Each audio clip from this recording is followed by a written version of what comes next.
Okay, so here it is. A couple hours later, I got all this stuff installed. Not really all this stuff. A couple of mirrors, new master cylinder, brake line. Now, the brake line does route kind of funny, simply because this brake line was made for the factory, the OEM master cylinder, and it mounts and comes straight up this way and then loops over the top.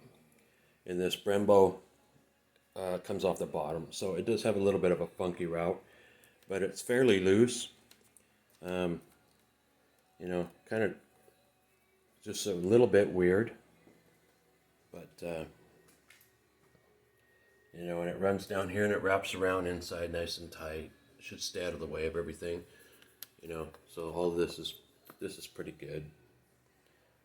I had to move these hand guards up a bit to keep them out of the way of master cylinder, because this is fairly long, sticks out quite a ways. Yeah, and this is my reservoir. I've run these on bikes before. It works pretty good. It works better on the rear, but if the bike tips over, flips over, lands on its head, this will just bend, and you can see the fluid as it starts to drop.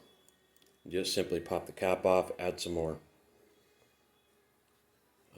I've never had any issue with those before, but the brakes feel really good. I haven't ridden it yet because it's like after midnight here, almost 1 o'clock, and I'm out here in my pajamas screwing around, but definitely a whole bunch better than the way it was before.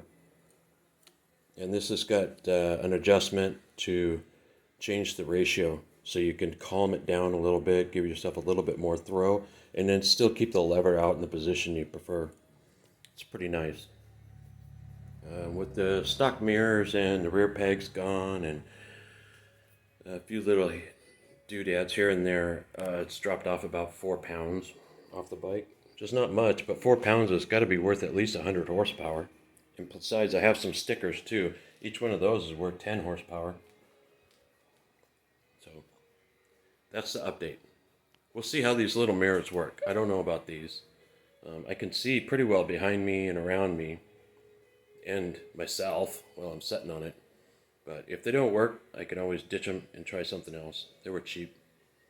But I do like the way it looks a little bit better, especially from the front. From the back, it's kind of obnoxious, but from the front, they blend in really well.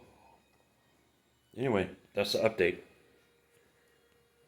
Not sure what else I'm going to be doing to this thing. It almost has everything it needs. Got to dial in that carburetor a little bit. And I think all it is air fuel screw down on idle.